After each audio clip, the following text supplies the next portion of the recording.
My family's been using Craigslist forever, buying and selling things since I was a kid. It always felt sketchy to me, meeting random people in places I'd never go to otherwise just to save a few bucks. But saving money is saving money, right? A few years ago, we needed a bed frame and had no luck finding one nearby. So, my mom turned to Craigslist. After some browsing, she found a post that seemed promising. The seller's messages were off from the start, too eager, suggesting we come to his house, which was in some tiny out-of-the-way town. My mom felt uneasy about it, and she trusted her gut enough to turn him down. He even tried dropping the price to get her to come, but she refused. A couple of weeks later, we saw on the news that an older couple went missing. They'd been on their way to buy something off Craigslist, just like us. Their bodies were discovered in a lake near the address my mom almost visited. It was a small place in West Virginia, a lot like where that bed frame guy wanted us to go. The same guy was caught and arrested. He was a murderer, preying on people looking for cheap deals. I think about it sometimes. My mom could have been another one of his victims, and I might have been left without a mother because of a stupid Craigslist ad. Since then, I've sworn off buying things from strangers like that. If you really need to, make sure it's somewhere public, with plenty of people around. And always trust that gut feeling. It's probably trying to keep you alive.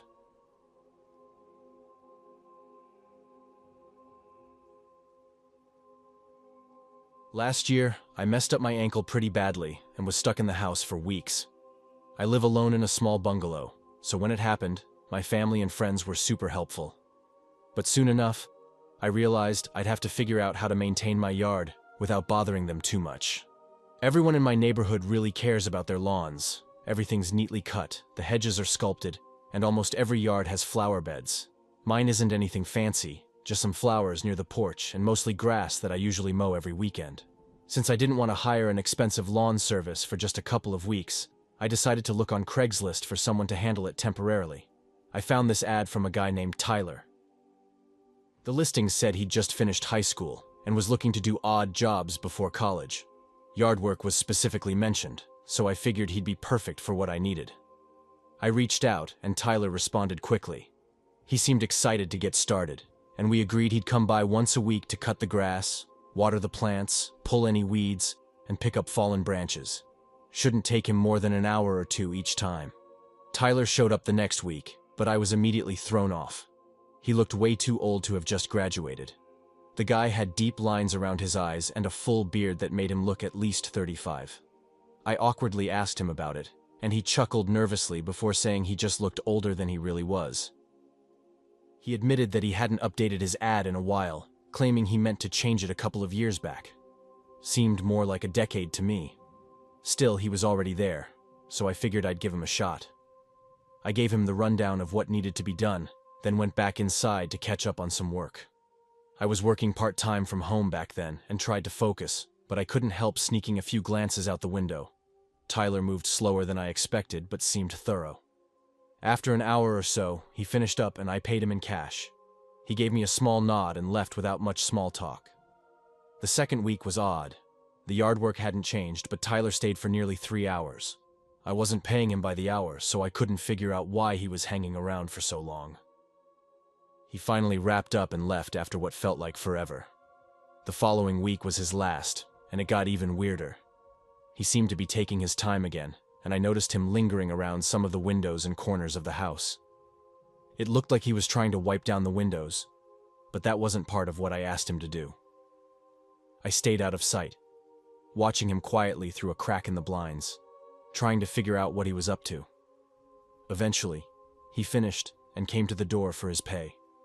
I handed over the cash, trying to act casual, and then watched as he drove off. I was relieved I didn't have to deal with him anymore. Something about him felt off, and I was tired of the uneasy feeling he gave me. That night, around 1 a.m., I was still up, scrolling through my phone. I've always been a night owl, so staying up late wasn't unusual. But then, I heard it. The soft creak of a window being pushed up somewhere at the back of the house. My stomach dropped. There was no doubt in my mind it was Tyler. It just had to be him. Maybe it was just paranoia. but I was certain. I sat up in bed, listening carefully, and then heard slow, deliberate footsteps moving through the house. Panic surged through me, but I forced myself to act. I stepped out into the hallway and shouted as loudly as I could, saying I knew it was him and that I had a gun. Total lie. I didn't own one, but I needed to scare him off. To my shock, I heard the footsteps retreat. There was a scramble of movement, followed by the distinct sound of someone pushing themselves back out the window. I cautiously crept out to the living room, my heart racing. The window was wide open. I rushed over and glanced outside. Just as I thought, there he was, Tyler sprinting across the yard and disappearing down the street. The next morning, I went straight to the police with everything I had. His name, his number, even the messages we'd exchanged. It wasn't hard for them to track him down. His ad was still up on Craigslist. Looking back, I'm thankful I hadn't gone to bed early that night. If I hadn't been awake, I can't even imagine what could have happened.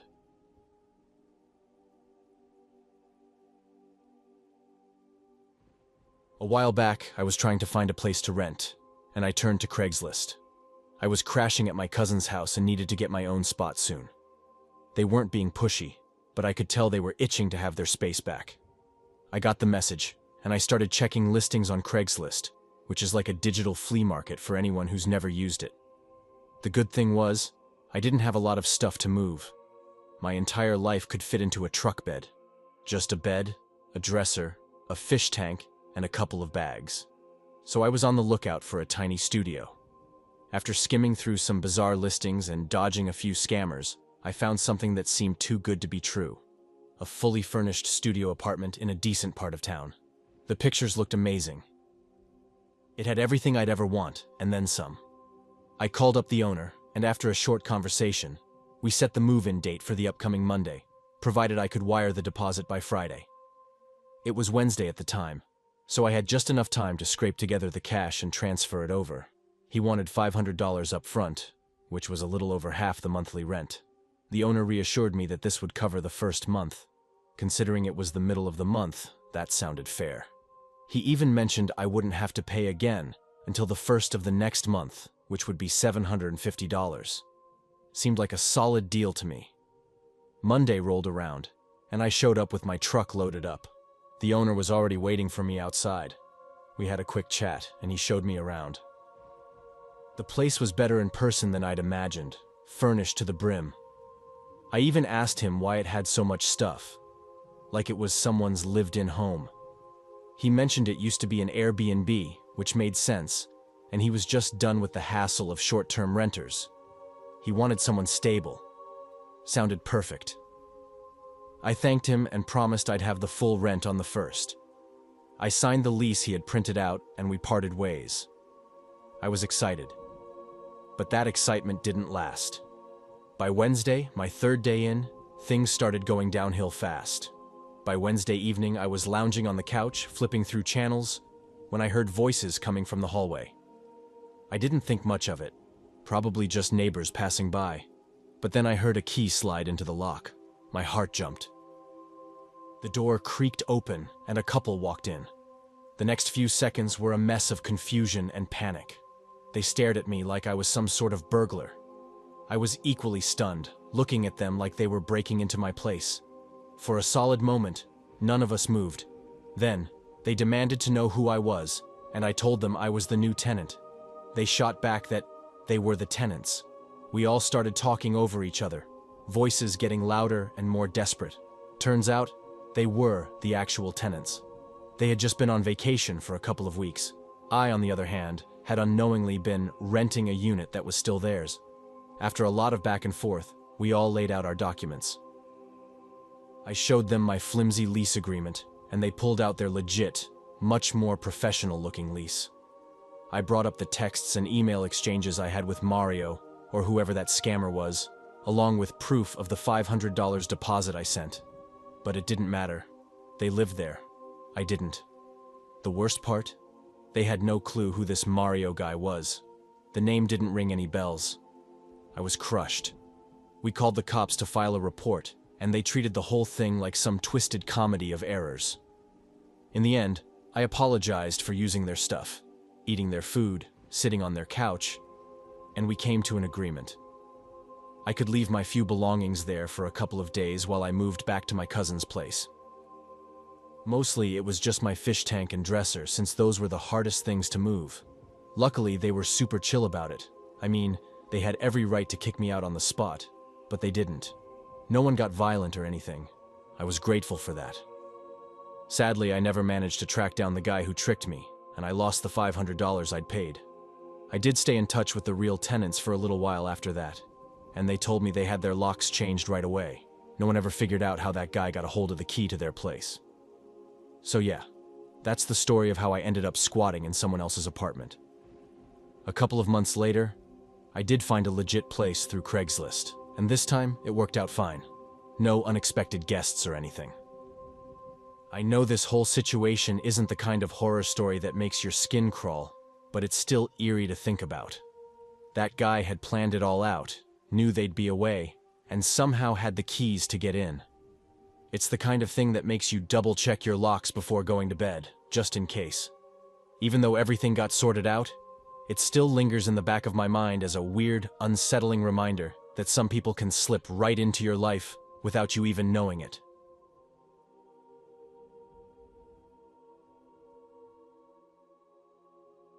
They say hindsight's 20/20, right? Looking back now, I see all the red flags I should have caught. It was 2008, and I just hit 25. I finally managed to move into a place of my own.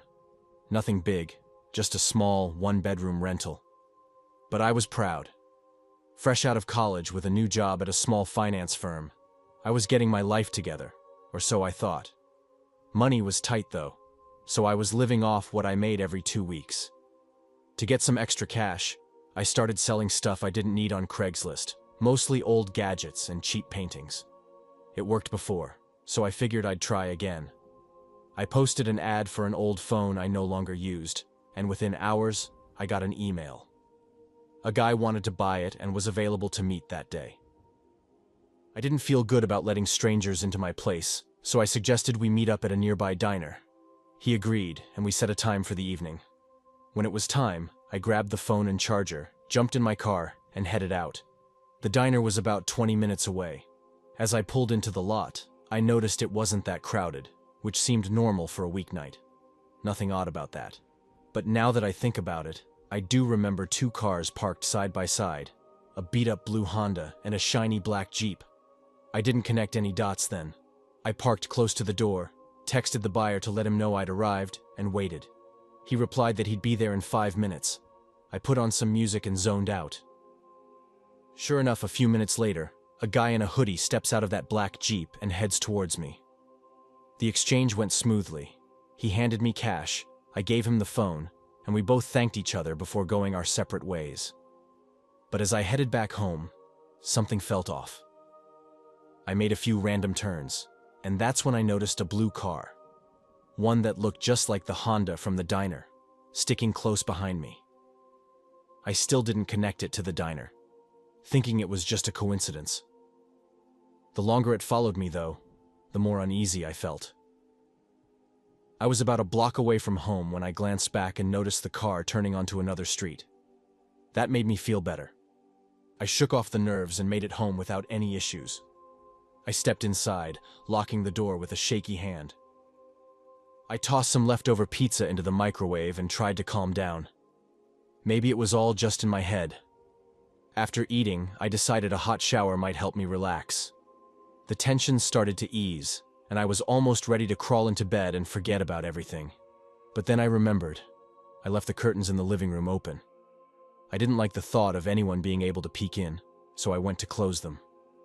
As I got closer to the window, I noticed something odd at the end of my driveway. My heart jumped into my throat. A car was sitting there, half hidden by the shadows. I squinted, trying to get a better look, and felt a wave of dread. It was that same blue Honda I'd seen earlier. I stood frozen, staring out into the dark. My first instinct was to check the door again, still locked, thank God. I backed away and flipped on the porch light. That's when I saw it more clearly. The car was empty. The driver must have left on foot. I had no clue where they were, but they were close. Too close. Hands trembling, I pulled out my phone and dialed 911. The operator asked me to stay calm, said officers were on their way. I tried to keep it together, but then I heard it, the sound of footsteps creaking on the porch. My heart hammered as I turned off the lights, hoping they'd think no one was home. It didn't work. The footsteps didn't stop. I dared to peek around the corner, just enough to catch a glimpse. And there he was, a guy standing right against the glass, his face covered. He was staring into the dark living room. He didn't move, just stood there. We locked eyes, and I almost screamed. For a second, I couldn't do anything but whisper, "Police are on their way. Get out of here." My voice was shaking, more like a plea than a threat. I knew I didn't sound convincing, but then, like a miracle, I saw blue and red lights flashing down the street. The guy must have seen them too because he jerked back and bolted. Within seconds, the cops were pulling up, tires screeching as they blocked the driveway. The guy and two others I hadn't even seen ran toward their car, but it was too late. The police were already on them, cuffing them one by one. As they led the men away, I realized I knew one of them. It was the guy from earlier, the one with the black Jeep. He didn't say a word, just kept his head down. One of the officers turned to me and said, "This kind of thing happens more often than you'd think." I nodded numbly, but my mind was racing. What if I hadn't closed the curtains? What if I'd ignored that feeling?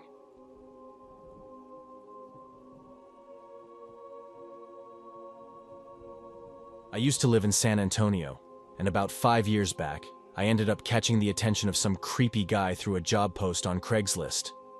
I have Asperger's, and at the time, I had just turned 22 and was desperately trying to find work by sharing my resume everywhere I could. I even included a picture of myself, hoping it would make my application stand out a bit more. This was a few months before I landed my first job at a small store, and I was really struggling.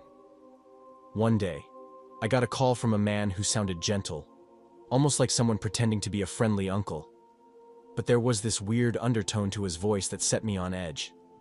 He said he'd come across my resume and wanted to offer me some work. Said he owned a cafe nearby and was feeling pretty lonely. I assumed maybe he needed help with cleaning tables or running some errands. But things got strange real quick. He mentioned he was gay and asked if I'd be comfortable being his friend. Then he threw out the idea of meeting up.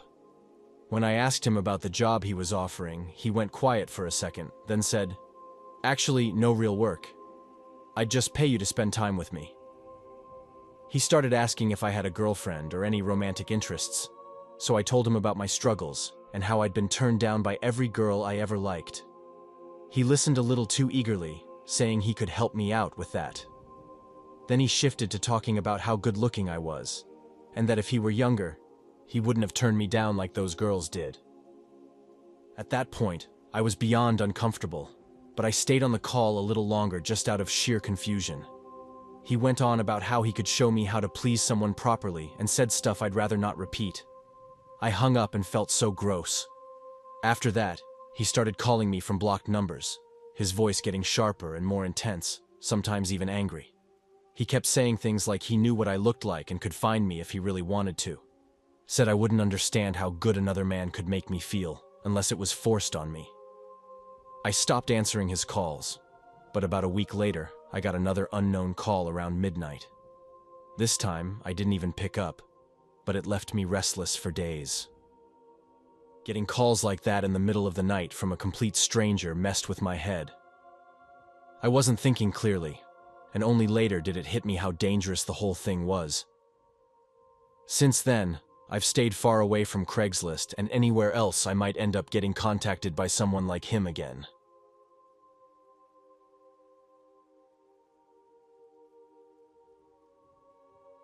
Back when my son was around 6 or so, I was raising him on my own.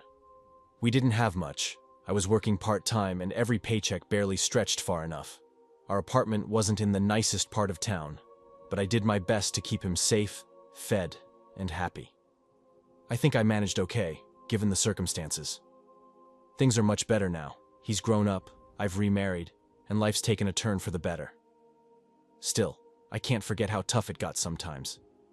This story's about a time when something really bad could have happened. I shouldn't have even brought him with me that day, but in a twisted way, I'm relieved I did. Looking back, I realized the real issue wasn't my choices. It was how much I trusted a stranger. It was just after my ex-husband and I separated. I'd lost our house and was trying to start fresh. My son was barely 7 when we settled into our new place. It was a small, cramped unit in an old complex, but it was ours. I was still coming to terms with the divorce, trying to get back on my feet. Working limited hours meant money was tight. I had some support from a family member who helped cover rent. Still, it was rough adjusting from having everything under one roof to juggling bills on my own. I remember feeling pretty good one day when I realized we were settling in, but that's also when I noticed something. I didn't have a vacuum cleaner. It's one of those things you don't think about until you need it, and I quickly found out they cost a lot more than I expected. So, in a moment of desperation, I turned to Craigslist to hunt for a cheap, second-hand vacuum that wouldn't break within a week. I figured if I could find a decent one to last us a year or so, I could probably save up enough for a brand new one later on. I didn't want to go for anything too pricey, so I stuck to browsing the mid to low range. Finally, I found one that seemed good enough, and the seller was only asking for $15. The guy seemed normal enough through our chats. No weird vibes, no red flags. I honestly thought it would be a straightforward exchange. Show up, pay him, grab the vacuum, and leave. But my first mistake was agreeing to meet this guy at his house instead of somewhere public. Back then, I didn't really think it through. I was still new to doing things online, and I naively assumed it would be just a quick 5-minute errand.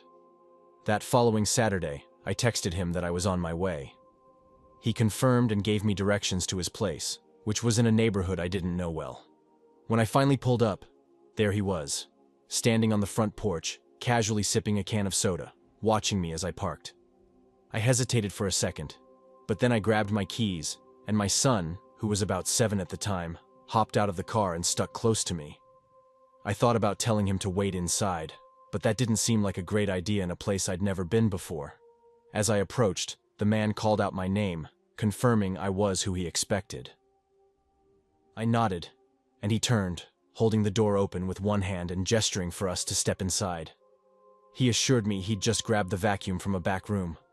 We shuffled just a few feet inside the door, and I stood there, clutching my purse tightly, my son at my side. The guy walked across the living room and disappeared into what I assumed was a bedroom at the end of the hall. From there, he kept up small talk, mentioning he'd just replaced the vacuum belt and apologizing that it was missing one attachment, though it still worked fine. Right after he came out with the vacuum, he asked me out of nowhere if I believed in God. I was caught off guard, but I nodded and said, "Yeah, I do." Then, trying to make sense of why he'd ask that, I followed up, "Why do you ask?" He gave a weird half smile and said, "Just curious. Didn't want to take you away from church just for this sale." He stepped closer, holding the vacuum, and continued, "I'm pretty serious about my faith, so I get how important it is to attend church." He then asked me directly, "Do you and your son go to church?" It felt strange, but I thought maybe he was just trying to make small talk. I explained we hadn't gone recently since we were still new in town and hadn't found a church yet. He nodded, like that made sense to him. And then everything took a turn for the worse. His smile faded a bit, and he said something I'll never forget. "You know, God told me you'd show up alone today. And if you did, I was supposed to take you away, out into the desert." I just stared at him, not fully processing what I'd just heard. Was he joking? But the way he looked at me, dead serious, no hint of humor, made my blood run cold. He must have seen the fear on my face because he chuckled softly and said, "But you didn't come alone, did you? Your son's with you. Guess that's God's way of testing me, making sure I'm truly obedient." I wanted to bolt right then, but I felt frozen. What would he do if I just turned and ran? It was like we were both holding our breath, waiting for the other to make a move. Finally, he sighed, like he'd made up his mind about something, and casually pushed the vacuum towards me. "Here, just take it. I don't need the money anyway," he murmured. My hands were shaking as I grabbed it. I turned around, motioned for my son to follow, and we hurried back to the car. The entire time we walked, I could hear him murmuring some kind of prayer under his breath. It didn't sound like anything I'd ever heard before. Definitely not a typical Bible verse. I just kept walking, not daring to look back until we were inside the car with the doors locked. I sped out of there so fast, I'm surprised I didn't get pulled over. Later, as I tried to calm down, my son piped up from the back seat. "That man was weird, wasn't he?" I forced a laugh and nodded. "Yeah, buddy, he sure was." He had no idea how close we came to something much worse. That day changed everything for me. I swore I'd never meet anyone from an online ad at their house again. From then on, every sale was in a busy parking lot or some other public place. I also blocked his number right after I got home. He did try to reach out one last time, asking if I wanted to join him at his church. I simply replied, "No thanks," before cutting off all contact. On the plus side, the vacuum did work, so at least that part wasn't a lie. But it's safe to say I'll never forget the look in that man's eyes when he told me what God had supposedly said to him.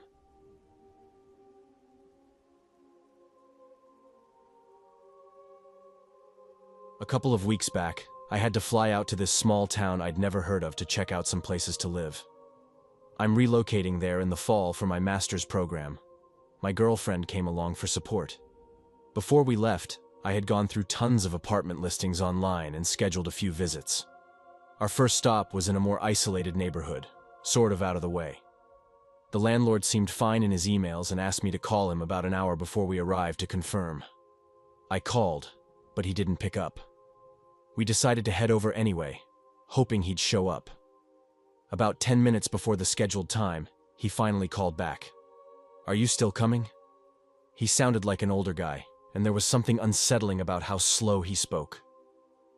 I didn't think much of it at the time, just figured it was a senior thing. "Yeah, we're already outside the place," I told him. "We?" he repeated sharply, like I'd said something wrong. "Oh yeah, my girlfriend's with me." "You didn't mention a girlfriend before. You never said anything about that." His voice dropped, and I could almost feel his tension through the phone. I hadn't thought it was necessary to mention since she wasn't going to be living there. She was just tagging along to help me decide. I quickly explained this, but there was this long, uncomfortable silence before he responded. "It's just, sometimes people don't tell me they're bringing others. It catches me off guard. I'll see you soon." He hung up without another word. I told my girlfriend what he'd said, and she immediately suggested we leave. It was weird, but with so few apartments available, I stubbornly insisted we at least check it out. As we debated, a young guy slipped out of the house we were set to view. He looked rough, like someone who hadn't slept in days. He gave us a single look, then bolted to his car and peeled out of there like he was running from something. "That's unsettling," my girlfriend said, shooting me a worried look. Still, it didn't feel like a good enough reason to just give up and go. We waited a few more minutes before the landlord arrived. He was tall, mid-50s, and built like a lumberjack. His eyes were disturbingly blank, no spark of emotion at all. He approached slowly, stopping a few feet away. "Normally, I'd shake hands, but mine are dirty," he said. "From what?" my girlfriend asked, sounding on edge. "Work," he replied curtly, no explanation given. Then he turned his attention entirely to me, ignoring my girlfriend. He asked all sorts of questions: why I was going to grad school, if I'd seen any other apartments, if my girlfriend was going to move here too. The whole time, he stared at me without blinking once. Meanwhile, my girlfriend tried to ask him basic stuff, like how long he'd owned the place, but he wouldn't give her the time of day, acting like she didn't even exist. Then, out of nowhere, the landlord said, "Let me show you the basement." This was the moment we should have just bailed. But I kept telling myself that he was just an odd, overly cautious local, and we were probably overreacting. My girlfriend was way less convinced, practically shooting daggers at me with her eyes. But she didn't want to leave me alone either, so she trailed along as he led us around the back of the house, away from the main street, toward this small standalone shed. He opened the door, revealing a set of stairs that went straight down into pitch-black darkness. He flicked a switch at the top, but no light came on. Any normal person would have been like, "Oh, must be a blown bulb or something." But he just stood there, making this weird humming sound like he wasn't surprised at all.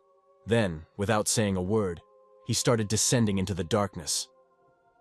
He stopped halfway down, just standing there in the shadows, and called up to us. "Aren't you coming?" There's no point if there's no light," my girlfriend said, clearly trying to keep her voice steady. For a long minute, he didn't move, didn't say anything. Then, slowly, he turned around and walked back up. He shut the basement door without a word and took us inside the main house. That's when things got even weirder. The front door, the only obvious way out, locked itself as soon as we stepped in. My girlfriend tried fiddling with it a bit, but when the landlord noticed, he got really tense and told her to leave it alone. I caught her sneaking it open a crack when his back was turned, just to make sure we could get out if needed. Inside, he kept steering us into tiny, cramped rooms, and I kept noticing his hands dipping in and out of his pockets. He'd pull them out fast, like he didn't want us to see what he was reaching for. In his ad and over email, he'd said there was another grad student currently renting the place. But as we looked around, it felt off. There were a few stacks of books scattered around, but none were anything a student would be reading, just random, outdated stuff. A bowl of apples sat on the kitchen counter, but the fridge and pantry were completely bare. No plates, no cups. The closet had a couple of t-shirts hanging there, like they were just props. He couldn't even tell us what school the other student supposedly attended or how long they'd been living there. And then there was that one door. It was the only room he hadn't shown us. When I asked about it, he waved it off, saying it was just the attic and there was nothing of interest up there. The reasons he gave were bizarre. It was unfinished, full of junk, and smelled terrible. That last part I believed. Standing near it, I caught a whiff of something that made my stomach churn. Eventually, we made up some excuse to leave. He trailed behind us to the front door, watching us the whole time. As soon as we were out, he got into his car, but I noticed him waiting, eyeing us until he thought we were out of sight.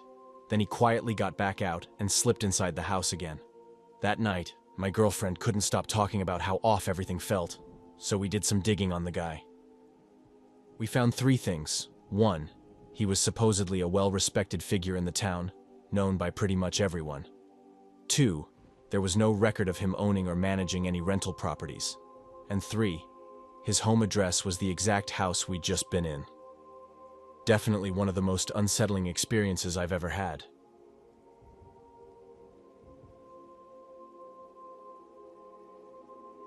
This story came from a friend of mine named Lily. She was scrolling through Craigslist one evening, searching for a used car. As she was browsing, she heard a light rapping on her bedroom window, but she didn't pay it much attention since it was supposed to rain that night. After some searching, she came across a listing for a car she really liked. I can't remember the model, but it was priced at around $2,200, which seemed like a steal for her. She messaged the seller, showing interest. The next morning, Lily woke up to a response from the seller, who provided his address and suggested she come by to see the car. She quickly replied, "I'm heading over now." Just as she hit send, she heard that faint tapping on her window again. She shrugged it off, chalking it up to a branch swaying in the wind. Lily decided to drive her dad's old truck out to the address, which was about 45 minutes away. She didn't mind, though. She enjoyed taking drives, especially out of the city and into quieter areas. But things started to feel off when she finally arrived. The place looked completely deserted. She pulled into a gravel driveway that led to a shabby, almost collapsing house. A man stepped out from behind the door. He didn't smile but motioned for her to come closer. "Car's in the garage," he said in a flat tone. Lily felt a pang of anxiety. He was standing too close, almost nudging her towards the garage. The voice in her head screamed for her to leave, but she brushed it aside. He pulled out a small remote from his pocket and pressed a button. The garage door creaked open slowly, revealing pitch darkness inside. When Lily stepped into the garage, she finally got a good look at the car. She circled around it, inspecting it carefully. To her relief, it looked exactly like it did in the photos. Clean, well-maintained. For a moment, The tension in her chest eased. Maybe this wouldn't be as bad as she thought. But as she made her way around to the back of the car, she noticed something odd. The man had stopped following her around the vehicle and stood near a small workbench behind it.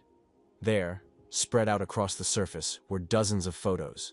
At first, she thought they might be images of the car's different angles, maybe showing damage or repairs. But when she leaned in closer, her stomach dropped. They were pictures of her, sitting by her window, walking outside her house, even sleeping. Her heart pounded as her eyes darted back to the man. He was smiling wider now, almost grinning. "Lily runs perfectly," he said in a tone that made her skin crawl. "I've only had her a few months. A buddy of mine gave me his truck, so I don't need this one anymore." Lily didn't say a word. She didn't need to. Her body reacted on its own, turning and sprinting back towards her dad's truck. It hit her then, the tapping sound she'd heard the last couple of nights. Someone must have been outside, snapping photos of her, watching her. She fumbled with the keys, but managed to unlock the truck and slam the door shut. The man had started moving too, but she didn't stick around to see what he would do next. She gunned it out of there, her hands shaking so hard she could barely steer. Her mind raced as she called the police, her voice breaking into sobs. By the time she made it back home, she was a wreck. Tears streaming down her face, gasping for breath. To this day, the part that terrifies her the most isn't what could have happened in that garage. It's the fact that this man somehow knew everything about her. He knew she was looking for a car, knew what she wanted, and crafted the perfect ad just to get her out there. How long had he been watching her, and how close had he really gotten?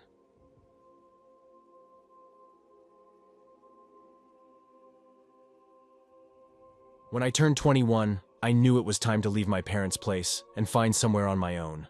It wasn't that I didn't get along with them. I loved them a lot, actually, but the rules were suffocating. They always wanted me home by 9 p.m., while all my friends were out until way later.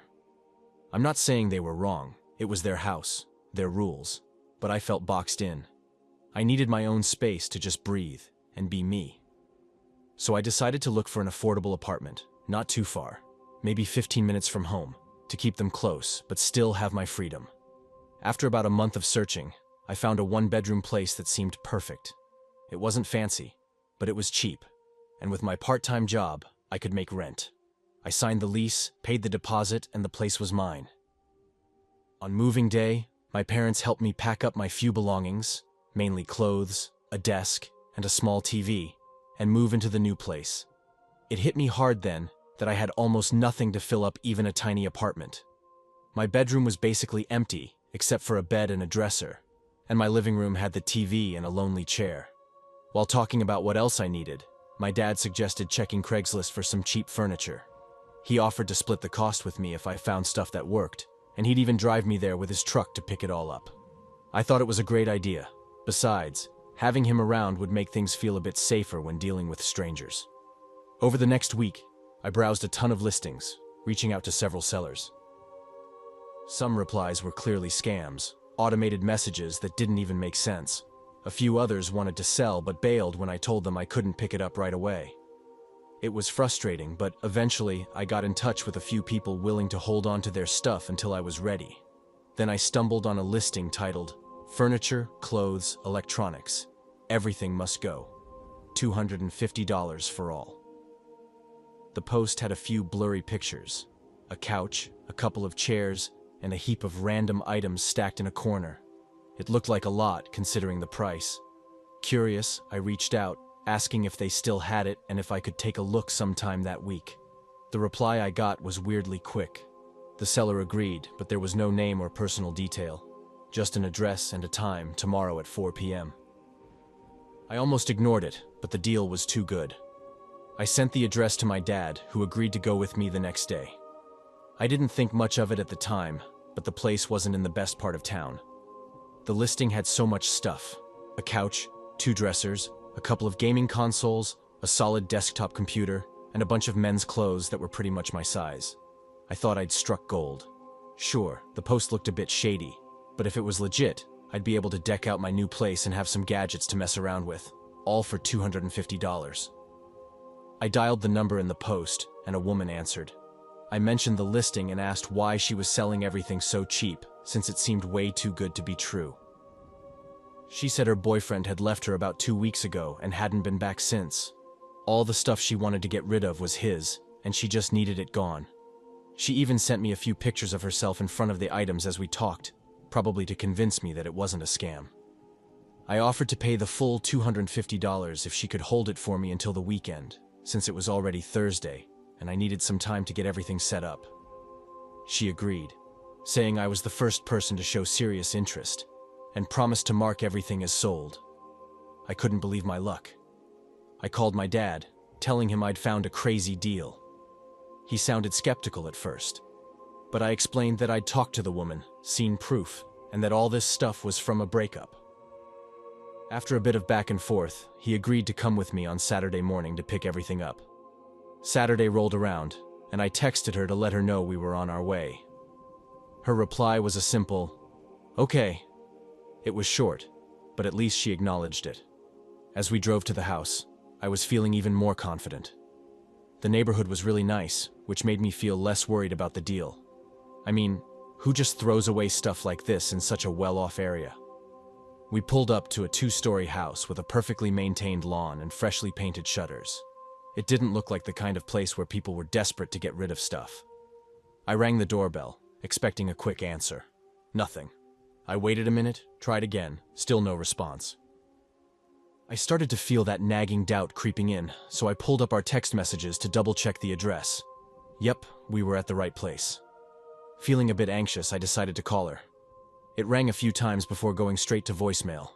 I tried again, thinking maybe she just missed the call, but it went straight to voicemail again. I turned to my dad, who had his arms crossed, looking more annoyed than worried. He shrugged and suggested we wait a bit longer. Maybe she was in the backyard or something. After a few more minutes of waiting, I knocked on the door, hard enough to be heard throughout the house. Still no answer. My excitement was slowly turning into unease.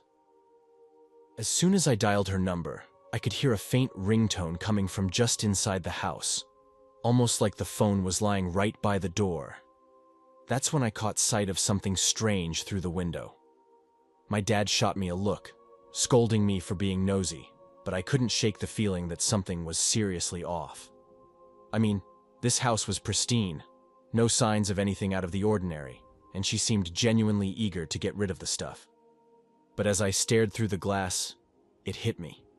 There was someone sprawled out on the floor, just inside the entrance. I backed up a bit and mumbled to my dad, I think something's happened to her." He moved over, looked through the window, and then his whole demeanor changed. He didn't even hesitate before telling me to call 911. The way he said it made my heart pound. I fumbled through the call, stammering about how we didn't really know the woman, just that we were here to pick up some items. I remember feeling stupid trying to explain it, like I was trying to convince the dispatcher that we weren't some crazy people showing up out of nowhere. "We're here to buy some stuff from Craigslist," I said. "There's a woman inside, and she's not moving. I think she's unconscious, or worse." The first cop arrived a few minutes later, and we had to go through the whole story again. He took one look inside, and then everything shifted into overdrive. They broke down the door, and next thing I knew, medics were rushing in. Cops were everywhere, and we were stuck out in the driveway like a couple of suspects. They bombarded us with questions: why we were there, how we knew her, if we'd seen anyone else around. I handed over my phone, showing them the messages, the post, anything that proved we were just there to buy some furniture. After what felt like hours, one of the officers came over and told us the woman was dead. And not just dead, murdered. He didn't give details, but the way he said it sent chills through me. We had stumbled onto a crime scene, and I had been texting a woman who was probably already dead or dying on the other end of the line. I felt sick. Thankfully, the texts and screenshots were enough to clear us of any involvement, and they let us go after getting our information. I asked if they thought it was her ex-boyfriend, like she'd mentioned in her messages, but they didn't say much. Just a lot of, "We'll be in touch," and "Thanks for your cooperation." They never did call me back, though. I don't know if they caught the guy or if they're still looking for him. All I know is that the guilt still lingers. What if my message to her set him off? What if my interest in buying his stuff was what pushed him to do it? I try not to think about it too much, but it's hard not to wonder if my involvement, no matter how indirect, might have been the spark that set everything ablaze. I ended up furnishing my place with a few things from other sellers, but I've never gone back to Craigslist. I know this kind of thing isn't typical, but the thought of dealing with someone else's tragedy like that again? No way. I'd rather pay full price at some furniture store than risk being part of something that dark ever again.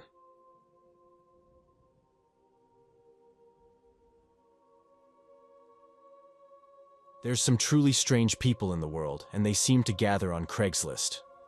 Sure, some folks do legit business there, but it's also a magnet for the weirdos. You'll never know which is which until it's too late. I was in a bind, needing a roommate fast to help cover bills. The apartment building's owner was fine with me taking someone in, but I knew I was rushing it. I had just moved in and was desperate. If I didn't get someone soon, I'd probably end up sleeping in my car. And that was something I wasn't about to do. After a few days, I got a response. The guy's name was Daryl. He came by to check the place out, and everything seemed normal at first. He looked like someone I could even be friends with.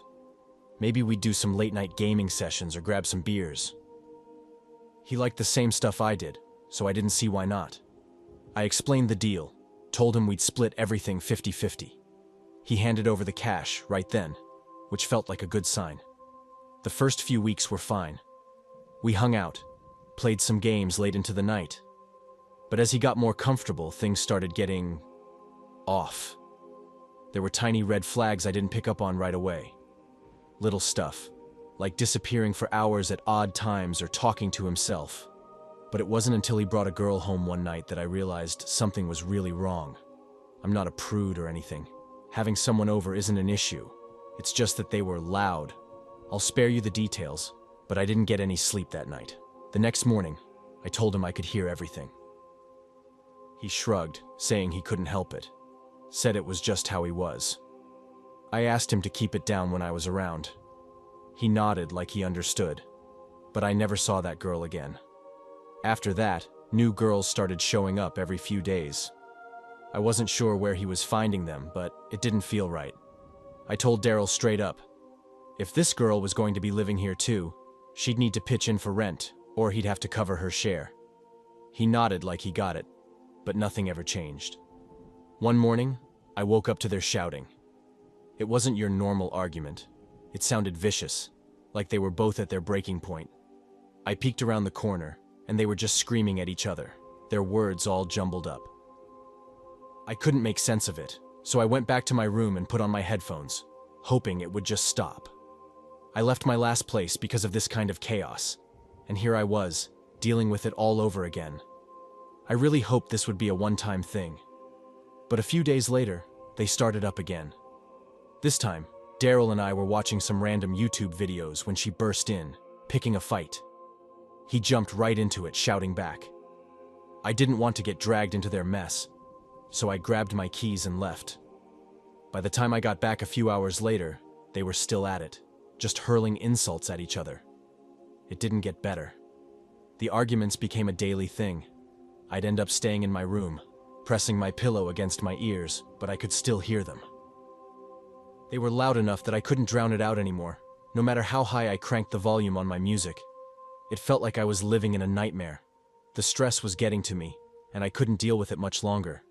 I thought about asking the landlord to step in, but he told me it was my problem to solve. He wasn't going to get involved. I felt trapped. Daryl started acting weird with me too. He'd throw random jabs, mocking me for not being man enough to handle the noise or the mess. I started avoiding him altogether, staying in my room as much as I could. Finally, I hit my limit. I couldn't live like this. I packed up what little I had and left. I didn't even tell Daryl I was leaving. I found another place to rent a week later. Cheaper, quieter, and just better. I felt like I got lucky finding it so quickly. I moved in without looking back. That was a few years ago now, and honestly, I prefer living alone.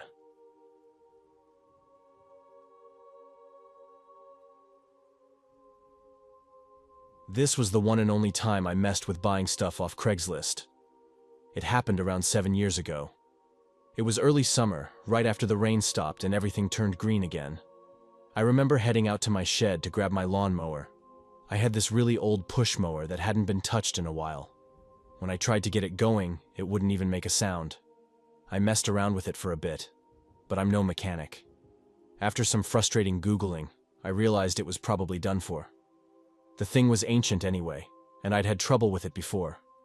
My yard isn't that big, so I figured I could just grab another push mower, maybe used, to save a few bucks. I hopped on Craigslist and started browsing through local listings. After a while, I found one that seemed like a good deal. $75 for a decent-looking mower. Seemed fair enough, so I reached out. The guy texted back an hour later, saying I could come by and pick it up the next night. He gave me an address and told me to swing by around 9 p.m. That felt a bit late, but I shrugged it off and agreed. The next evening, I got in my beat-up truck and headed over. It was a bit out of the way. Took me almost half an hour to get there. The place looked like any other middle-class neighborhood. Houses lined both sides of the street. I found the house number pretty easily. The garage door was already open, so I parked on the curb and sent him a quick message to let him know I'd arrived. He replied almost instantly, "Great, come right in, the mower's in the garage." I took a deep breath and walked over. The garage was dimly lit, with just a small bulb hanging in the middle. I stepped inside and glanced around. The place was filled with the usual junk you'd find in a garage: tools, boxes, random stuff, but there was no mower in sight. I called out, "Hello? I'm here for the mower." No answer. I looked around some more and noticed something weird. There was the usual door leading to the house, but there was also another door way back in the corner. It was slightly ajar, and there was a piece of cardboard propped against it. On the cardboard, someone had scrawled "lawn mower" in messy handwriting, with an arrow pointing through the door. My gut told me something was off. But I thought, maybe the mower was just stored somewhere else? Against my better judgment, I walked over to the door. I stepped through the doorway and was greeted by shadows and the smell of mildew. The basement stairs dropped straight down into darkness, with just a faint glimmer of light at the bottom. I squinted, noticing another door off to the right, but the arrow was definitely pointing down. Why the hell would anyone keep a lawnmower in the basement? But curiosity, or maybe stupidity, got the better of me, and I started my way down. Each creak of the wooden steps echoed, but nothing felt right. When I finally reached the bottom, I found myself standing in a half-finished basement. The walls were bare cement, and a few exposed light bulbs gave off a weak yellow glow. I did a slow turn, scanning every corner, but there was no mower. Nothing except some old furniture draped in dusty sheets. Then I heard it, the unmistakable sound of a door upstairs gently closing. I froze. It wasn't a loud slam. It was soft, almost cautious, like someone didn't want to be noticed. My heart began to pound. I tilted my head up toward the stairs, but the doorway was empty. Still, I knew someone had shut that door. The uneasy feeling in my stomach grew stronger. I needed to get out of there. I moved up the stairs as fast as I could without making a ton of noise. But just as I was halfway up, I heard something else. A second door closing, followed by slow, deliberate footsteps. They weren't coming from the garage door, but from somewhere deeper inside the house. I didn't stop to think. I lunged for the garage door handle and pulled. Locked. I tried again, yanking with more force this time. It didn't budge. Panic set in. With trembling fingers, I reached for the other door leading into the house. To my surprise, it swung open without any resistance. The inside was dim, a narrow hallway stretching out in front of me. I took a few hesitant steps, listening for any sound. That's when I noticed the living room at the end of the hall. There was a large sliding glass door that seemed to be my best shot at escape. I could still hear those footsteps, getting closer now. Without looking back, I rushed over and slid the glass door open. The cool night air hit me like a punch. I slipped outside and shut it behind me, trying to steady my breathing. Through the glass, I saw him, a man in a dark hoodie rounding the corner. I only got a quick glimpse before he turned his head and spotted me. his pace picked up. I didn't wait to see what he wanted. I sprinted as fast as I could, tearing through the backyard, jumping over a small fence, and circling back to the front of the house. My car felt a million miles away. I stumbled into my car, heart still racing, and fumbled with the keys before finally jamming them into the ignition. I peeled out of that neighborhood, my eyes darting to the rearview mirror the entire time, half expecting to see that man chasing me down the road. When I got home, I blocked his number and took down his listing on Craigslist. I reported the whole thing to Craigslist support, though I never heard back. After that night, I swore off buying anything used online. A few weeks later, I bought a brand new mower from the store. No sketchy garages, no basements, no strangers with suspiciously locked doors. Maybe things have changed since then. Maybe not. But I know for a fact I'm never going to forget that night. And I'm definitely not going to make the same mistake again.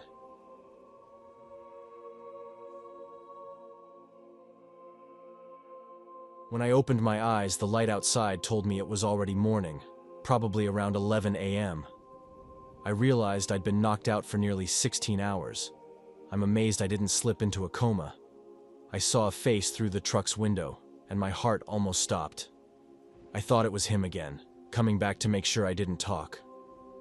But as I focused, I realized it was someone else. Even though I knew it wasn't the same guy, my fear didn't go away. I could hear him faintly through the glass, trying to ask if I was okay.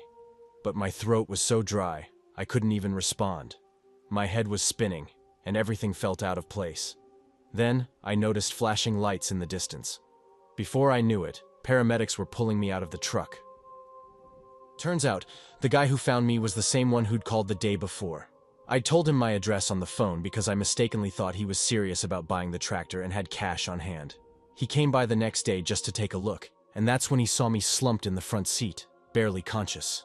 Luckily, my truck's windows aren't tinted, or he would have never seen me in there. If not for that mix-up and the fact that he actually showed up, I probably would have died right there, in my own vehicle. The swelling in my leg was from the weird way I fell after being hit. I'd tumbled out of my chair and landed awkwardly, aggravating an old injury.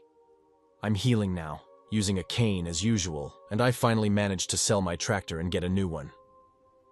But that sense of comfort I used to feel at home is gone. The scariest part is, it was all so random. That guy had no clue what I had or didn't have in the house. He wasn't after money or jewelry, nothing like that. He just picked me at random, and to this day, he's still out there. If you're in Oregon and you're selling stuff online, keep an eye out. Someone might reply to your ad, say they have the money, and then show up just to rob you and leave you for dead.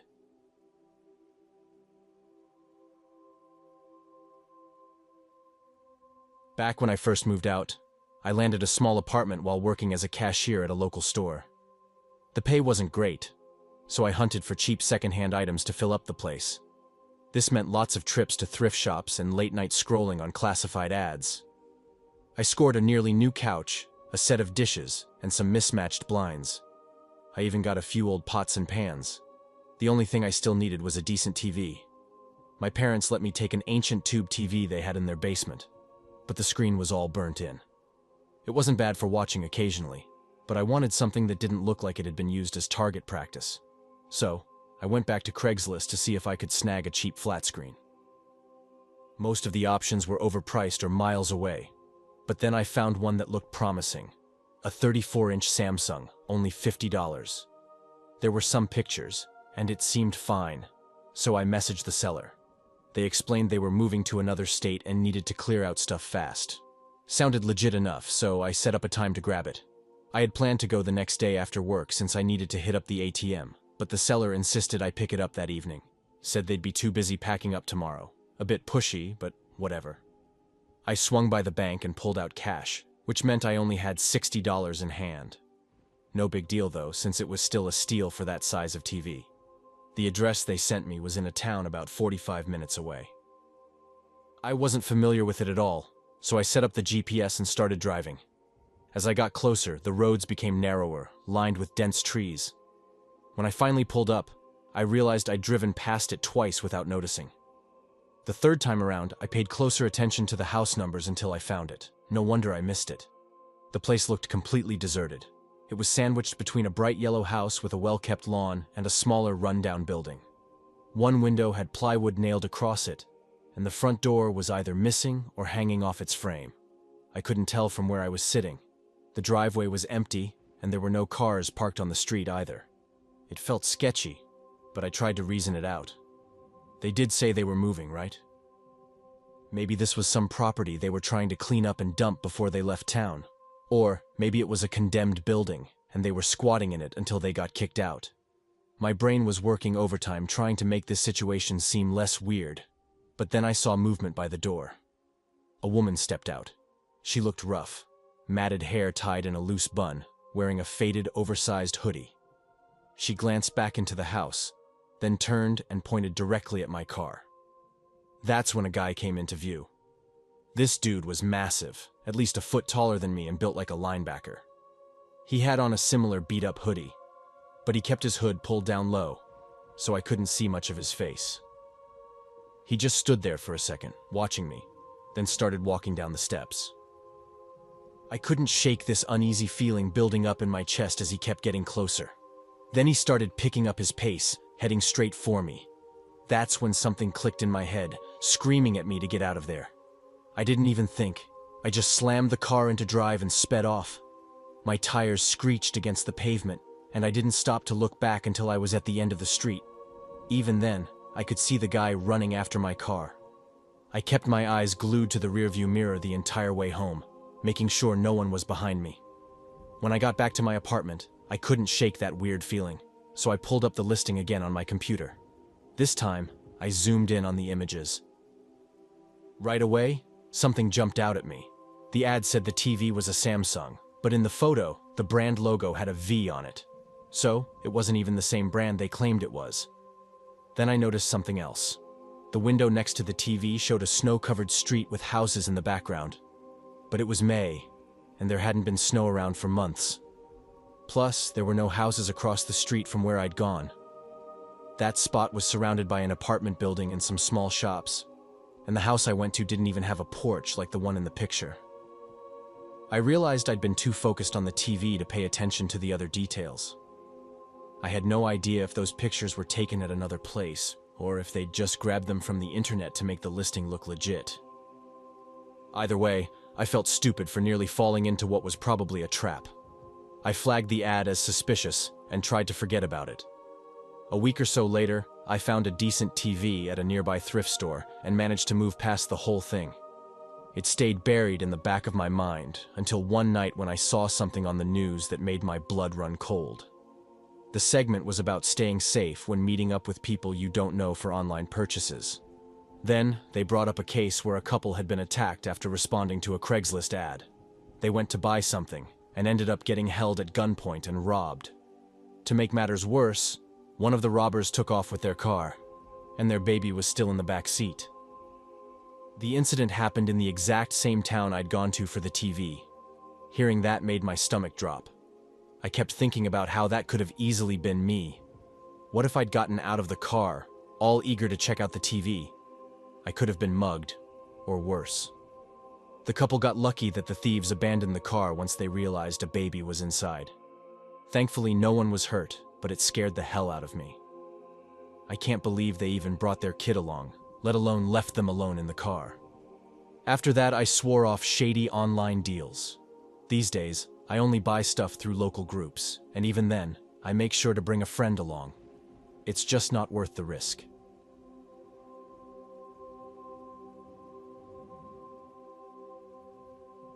About 4 years ago, I found myself renting a small room in a shared house that had 3 bedrooms. The walls were almost paper thin, and my room had just one window. The weird thing? This window didn't face outside. It looked straight into the living room. That detail will matter later. There were 3 of us living there at the time. Myself, the master tenant, and another guy who rented the 3rd room. He was a decent guy, pretty friendly. But due to some last-minute visa issues, he had to leave abruptly and head back to Mexico, giving us around 2 weeks to find someone new to take his place. Our only real option at that point was to use Craigslist. Because of my hectic work schedule, I couldn't be involved in the selection process. Eventually, the new roommate moved in. This dude, let's call him John, seemed different. He was tall and broad, and though he wasn't exactly unfriendly, something felt a bit off. He was quiet, kept to himself. Not someone I'd go out of my way to hang with, but it wasn't like I disliked him. About 3 weeks after John moved in, the master tenant went off to Florida for a family emergency, leaving just me and John in the house. The first few days were okay, nothing unusual. But one morning, around 6 a.m., I woke up to the sound of frantic knocking on my door. It was John, looking visibly shaken. He stared right at me and asked, "Are you going to tell me what was happening last night?" I just stood there, confused. The night before, I'd come back late from my shift, maybe 10 p.m., and after a quick shower, I crashed straight into bed. I told him that, and he just kept shaking his head. He said he heard me screaming, saw me talking through that inside window with a man he claimed was our landlord. Thing is, I'd never even seen our landlord in person at that point. He then insisted that he heard people coming in and out of the house all night long. I was dumbfounded and told him that wasn't possible. He stared at me a bit longer, like he was trying to figure something out, and then just walked away without another word. The next day, the same thing happened. He woke me up early again, saying he'd seen me arguing with someone outside the window. This time, he claimed it was my boyfriend. The problem? I didn't have a boyfriend. He even swore that I had a full-blown conversation with the master tenant, who was still in Florida. He started rambling about seeing me outside with cops, asking if I could give him the badge numbers of the officers I supposedly spoke to. According to him, the house had been crawling with police. That's when I lost my cool. I told him straight up that he needed to cut it out, that I hadn't done anything, and I had no clue what he was going on about. He got this strange look on his face and mumbled something like, "Maybe I had a seizure or something while sleeping. Next time, if you notice it, call 911. I just nodded, hoping that would be the end of it. But an hour later, he was knocking again. I opened the door, and he went on to tell me the exact same story, word for word, like a broken record. That's when I had enough. I told him to stop bothering me and that I had to head to work. That whole day, I couldn't shake off the feeling that something was seriously wrong with this guy. But I was too exhausted to spend the night elsewhere. I thought I'd be fine if I just locked my door and ignored him. That was a huge mistake. Around 2 a.m., I woke up to the sound of doors slamming shut. I could hear John moving around, stomping between his bedroom and the living room, then to the front door, opening and closing each one, turning lights on and off, and muttering angrily under his breath. Through the frosted window, I could see his shadow pacing frantically, back and forth, again and again. My room was pitch black, so I knew he couldn't see in. All of a sudden, he let out a scream. "I can't deal with this anymore. Why are you doing this to me?" I thought maybe he was on the phone venting to someone, so I stayed quiet. But then, he yelled my name, his voice echoing through the house. I realized then he was yelling at me. I knew I couldn't stay in the house any longer. I tried to move as quietly as possible, slipping out of bed, heart racing, as I started shoving clothes into a backpack. I was almost finished when he shouted again, "I can hear you." The next second, he was right outside my door, pounding the wall so hard I thought he might break through it. But he didn't touch the door. Frozen in place, I glanced at the window. His shadow moved closer, and I could see him leaning forward, pressing his ear right against the glass. I sat there, barely breathing, terrified that even the slightest sound would set him off. He shouted my name one more time and then stepped away from the window. I heard him begin his pattern of pacing around the house again. My shoes were outside my room, sitting on a small rack near the door, so I knew getting out quickly wouldn't be easy. I'd have to step out, grab them, put them on, and make a run for it. I thought I'd wait until he went back to his room, then dash out and grab them as fast as I could. But as I was planning this, he suddenly stopped pacing.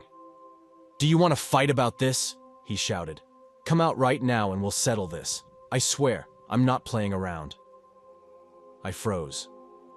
I'm a small woman, barely over 5 feet tall, and this guy was easily 3 times my size. No way was I going out there to confront him. After what felt like forever, he turned off every light in the house. I heard his door open, then shut softly. The whole place went completely silent. I took a deep breath, hoping I was safe, and quickly opened my door. I snatched up my shoes, but when I looked up, he was already standing in the dark hallway, just a few feet away. He was wearing nothing but boxers and socks, staring at me with this eerie calmness. "Ma'am, we need to talk," he said softly, almost like he was trying not to scare me. I didn't even think. I grabbed my shoes and sprinted straight out the front door, not even bothering to put them on. I ran barefoot down the street, only stopping once I'd made it half a block. I glanced back, and there he was, standing in the glow of our porch light, just watching me. He didn't move, didn't call after me. He just stood there, watching as I ran away. Luckily, a friend lived a couple blocks down, and I had their spare key on me. I let myself in and crashed on their couch. I ended up staying there for the rest of the week while we sorted things out with our landlord. John agreed to move out by the end of the week. He said he couldn't remember anything from that night and didn't know if it was all real or not. But he said if I claimed it happened, then he believed me. The day he left, he texted me a photo of the house keys sitting on the kitchen table, along with a simple message: "I'm gone." I took a friend with me to check it out, just to be sure.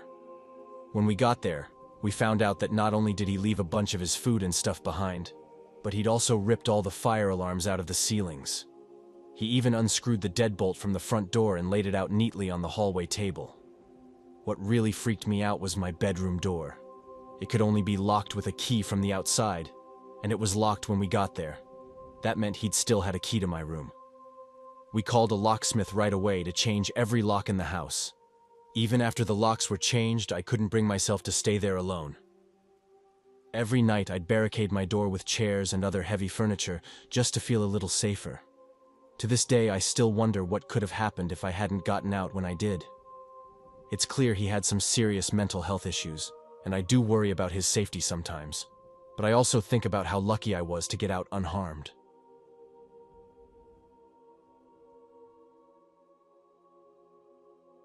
I was browsing through the local classifieds, trying to find a cheap computer for my younger brother. He needed one for school, and I didn't have a lot of extra cash to spend. I figured I'd give him my own laptop, which was a decent Lenovo model, and pick up a cheaper one for myself. As I scrolled through pages of overpriced machines, something unusual popped up. A brand new looking laptop priced at just $50.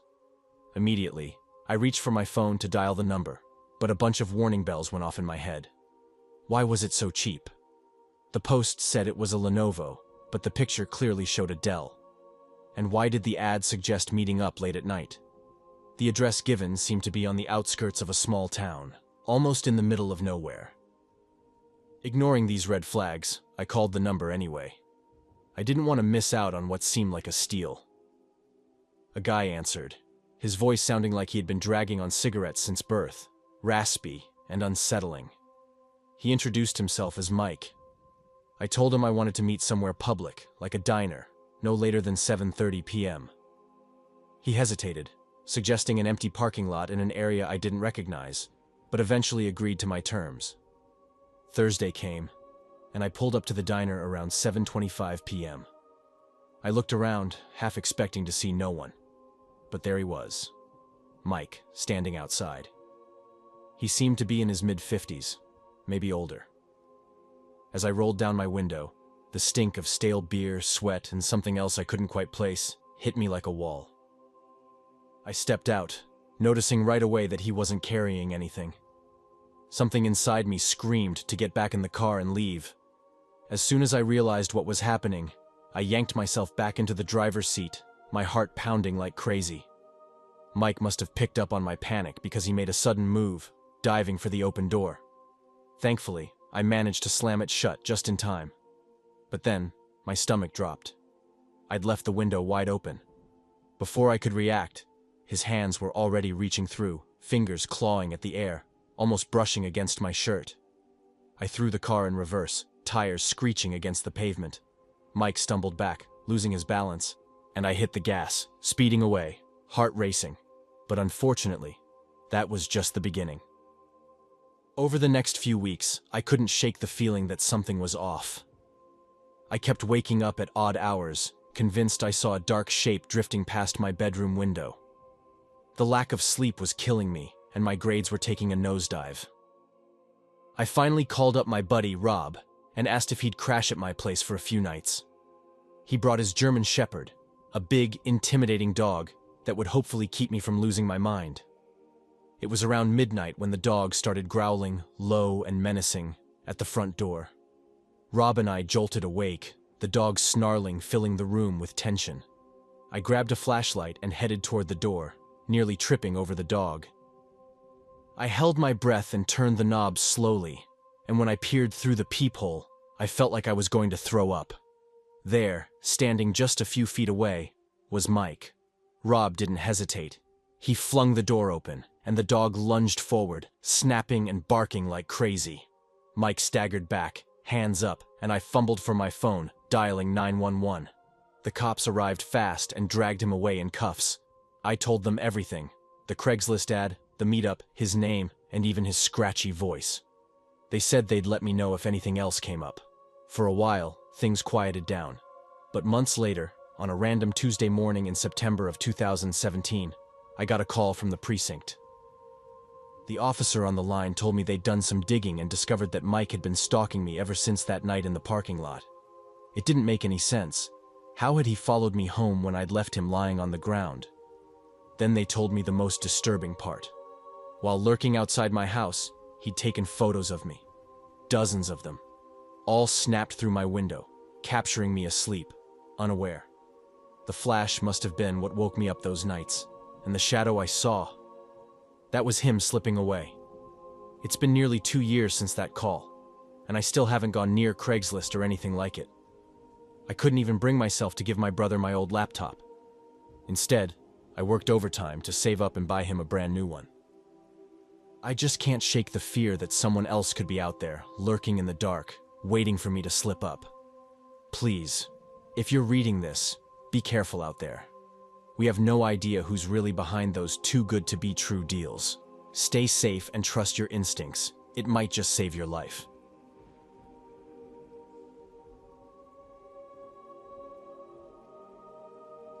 Back when I was gearing up to start college, my parents insisted that I live on my own and pay my own way through it. So, a few months before the semester began, I landed a job.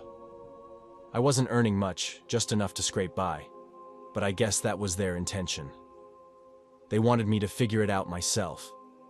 I was determined, though, and did whatever I had to keep things afloat. One bad decision during that time was turning to Craigslist for a place to rent. There were no dorms because the college was too small, and living at home wasn't an option due to the long commute. I had to move out anyway, since the cost of gas alone would have killed me. I found a small place not too far away, and thankfully I already owned a beat-up car that could get me back and forth. The place was run by an older guy who came off as nice enough at first. He didn't say or do anything strange, just showed me the house, handed me a contract to sign, and explained how much rent I'd need to pay each month. The agreement also mentioned that he'd only fix things once a year. I was young and eager, so I signed without a second thought. Nowadays, I'd be a lot more cautious about a condition like that. But back then, I didn't know better. With the living situation sorted, I focused on my job to save up as much as possible before classes started. I thought I was getting settled in when my landlord began texting me out of the blue. At first, I saw it as a friendly gesture, like he was just being nice or making sure everything was okay. He never came off as creepy, so I figured staying on good terms with him would make things easier down the line. But the conversations slowly shifted, and I wasn't sure where to draw the line. One night, after a long shift at work, I was beyond exhausted when I got home. Just as I collapsed onto the couch, my phone buzzed. It was him again. He sent me a lengthy message about how his wife was driving him nuts. He claimed she was making his life miserable over something trivial. I felt a bit sorry for him and replied back, trying to be supportive. Then, out of nowhere, he sent me an even longer rant, making her out to be some sort of monster. He kept messaging me about it. I tried to be polite and go along with the conversation, but I never really knew what to say. He thanked me for being a good friend, but I didn't consider us friends. I was just trying to keep things civil between us. A few days after that, he hit me up again. This time, he told me he'd gotten into another huge fight with his wife. His texts were full of self-pity, saying he was stuck in his car because she'd kicked him out. He threw around phrases like, "I'm at rock bottom," or "I've got nowhere else to go." I had a sinking feeling that he was trying to tug at my sympathy strings, playing the victim card way too hard. Something about his story didn't sit right with me. I felt like he was leaving out a lot of details and twisting the situation to make himself look good. I also had this gut feeling that he was building up to a big question, something that would put me in a really awkward spot. And I was right. My mistake was not cutting him off sooner. I kept replying because I didn't want to risk making him mad or having him spam me endlessly until I answered. It took a little bit, but eventually he asked if he could crash at the place just for a few days while he sorted things out with his wife. I was freaked out. Being a woman half his age, it felt super inappropriate. I didn't think he realized, or maybe he didn't care, how it might look. He kept begging, saying it was only temporary and promising not to bother me. Against my better judgment, I finally gave in and said he could sleep on the couch. But the whole thing felt wrong. He subtly hinted at how he'd cut me some slack on rent before, and I didn't want to rock the boat. I told myself it would only be for a couple of days. What could go wrong? The next thing I knew, we were dragging his stuff from the car into the house. Looking back, it totally looked like he was moving in. Before I knew it, I had a sort of roommate situation. At first it wasn't too bad, but then he started acting like he owned the place, which, I guess, he technically did. He'd nitpick about the way I did the dishes or where I left my shoes. And then he started calling me these weird pet names. I told him straight up that it made me uncomfortable, but he just brushed it off and kept doing it anyway. After a while, I realized he wasn't planning on leaving. A few weeks turned into a full month, and it was obvious he'd given up on whatever issues he had with his wife and was now focused on me. Every day, it got worse. He started wandering around the house in just his underwear, ignoring my complaints and dismissing my discomfort. I kept telling him to put on some clothes, but he'd just laugh it off or act like I was overreacting. Things took a darker turn one evening when he got bold and began flirting with me, making inappropriate comments. When I told him to cut it out, he smirked and said, "You know I could kick you out any time, right?" That shut me up fast. From then on, I avoided him as much as I could. College was starting in a few weeks, and I shouldn't have been dealing with any of this. Then, about a week before classes began, he got a little more aggressive, shouting, slamming doors, and I realized this situation was dangerous. I had no idea what was true about his marriage, but I knew I couldn't stay there. I had to get out. I went back to Craigslist, looking for another rental nearby, though it meant I'd be a bit further from school. I found a listing that looked decent and contacted the landlord right away. He agreed to let me move in on one condition: no pets.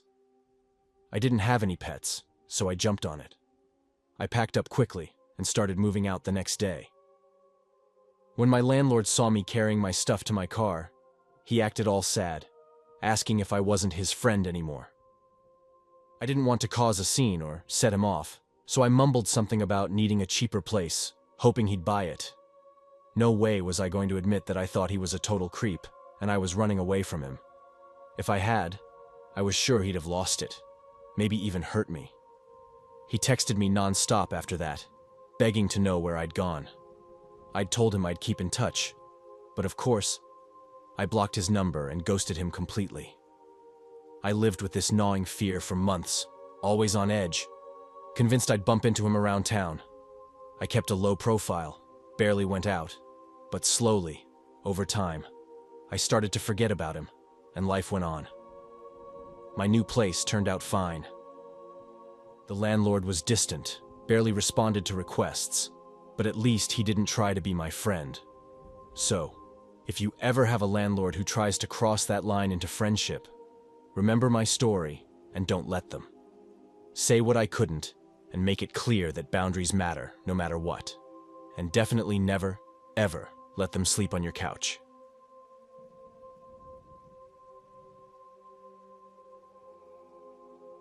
I'm a 42-year-old guy living in North Carolina, in a quiet house just outside of town.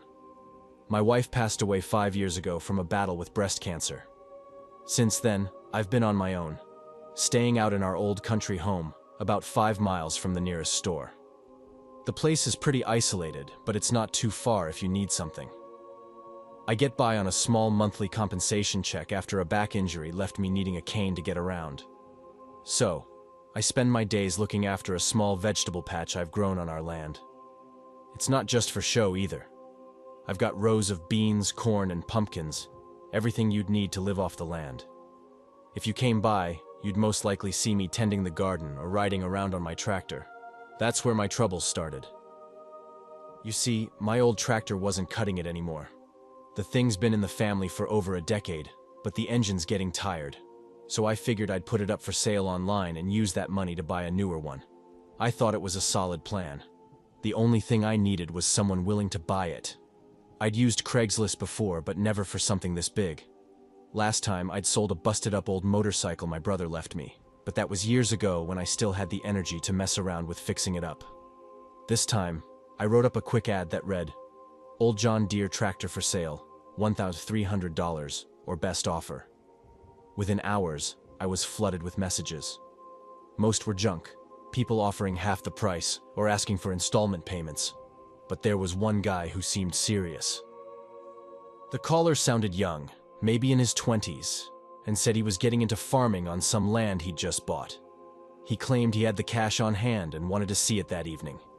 Seemed a little too perfect, but I agreed to meet him anyway. When the time rolled around, I made myself comfortable on the front porch, waiting. The guy never showed up. Instead, as the sun started to dip behind the trees, I felt a sharp crack on the back of my head. Next thing I know, I'm out cold.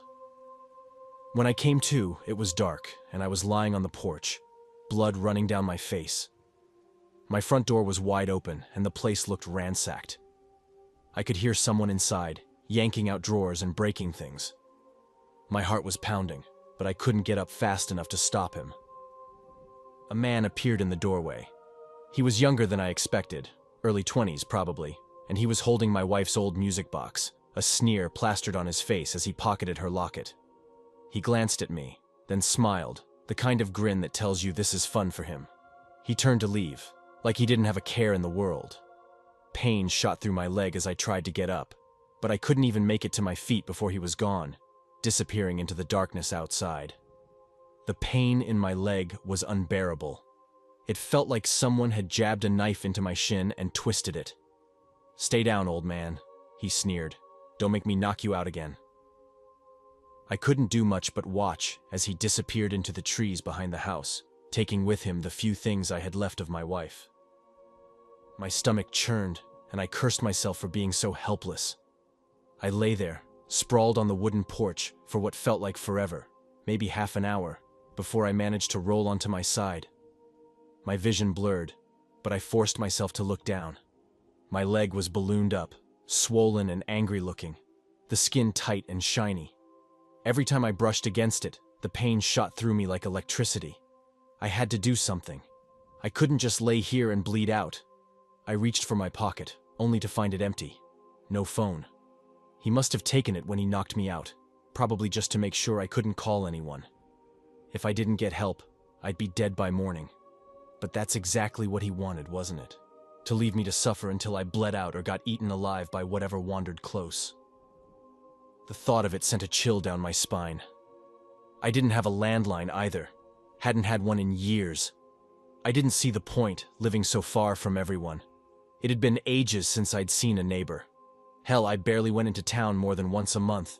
A guy like me could disappear, and no one would even notice. Gritting my teeth, I started dragging myself down the porch steps. Each bump of the uneven wood made me wince, but I kept going. I had to.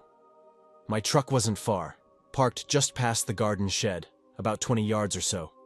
It felt like miles as I crawled over the dirt, the pebbles and twigs jabbing into my palms and knees. I paused to catch my breath, my leg throbbing with each heartbeat. From this angle, lying half in the dirt, I could see the woods better, and I remembered something. We'd always had wildlife around, but over the past few months, I'd noticed more coyotes, And not just any coyotes. These were bold, unafraid. They'd come right up to the house, sniffing around like they owned the place. I'd shot at them a few times, warning shots mostly. They'd flinch but not run. They'd just stare, like they were sizing me up, daring me to do more. It was like they knew I wouldn't actually kill them, just trying to scare them off. Looking back now, I realized how wrong I'd been to think that way. Breathing hard, I glanced around, half expecting to see one of those coyotes slinking out of the shadows. They'd gotten so used to me that I wouldn't be surprised if one came right up and sniffed at me now. Only this time, I didn't have my rifle. I didn't have anything but a body that could barely move and a leg that felt like it might explode. Those coyotes always looked like skin stretched over bones, all ribs and hunger. I figured it was just bad hunting grounds out here. Barely any deer, and even the rabbits were few and far between. Probably why I never saw them much during the day. They had to be picking through trash, maybe even snatching up the occasional stray cat or farm animal. They seemed desperate, so I didn't think much of it when I saw one a few yards away, right between me and my truck. Normally, I would have just clapped my hands or thrown a rock, anything to send it scampering. But now, on the ground and bleeding out, I wasn't in any position to do much of anything. It stood there, tongue lolling, eyes fixed on me like it was considering its next move. "Get out of here," I croaked, but it didn't flinch, just lowered its head and took a step closer. I had to keep moving. If I didn't reach that truck, there'd be no getting out of this. I inched myself forward, hoping that the sudden movement might spook it off. But the coyote didn't run. Instead, it started circling, sniffing at the air, its eyes darting from my leg to my face and back again. It wasn't afraid of me. That much was clear. It saw a chance. Then it lunged. Teeth sank into my leg like a vice, and the pain that shot through me was worse than anything I'd ever felt. It tore a scream right out of me, and I thought I'd black out right then. But something kept me conscious, a mix of fear and anger that drove me to swing wildly at its head. One of my fists connected, and the coyote yelped, stumbling back before it turned tail and disappeared into the brush. I sucked in a breath, every nerve in my body screaming. I should have felt relief, but I couldn't even let myself relax. Not with what I saw next. 3 more of them, standing just beyond the tree line, watching, waiting. That's when I knew I was in deep trouble. They'd been watching the whole time, and now that they'd seen me barely fend off one of their pack, they weren't about to back down. I struggled up, pushing my good leg beneath me. Dragging myself wasn't going to work. If I stayed on the ground, they'd be on me before I made it halfway. I heaved myself up onto one knee, gasping from the effort. The pain in my leg flared up like a hot iron pressing into my flesh, but I forced myself to move. I was half crawling, half hopping, sweat pouring down my face. My body screamed at me to stop, but I kept going, shuffling and clawing my way to the truck. I reached the door handle, fingers shaking as I yanked it open and tumbled inside. My heart was hammering like a drum, but at least I was safe. Safe, for now. But as soon as I slammed the door shut, my vision went fuzzy. It was like someone turned the lights off in my brain, and everything just faded to black.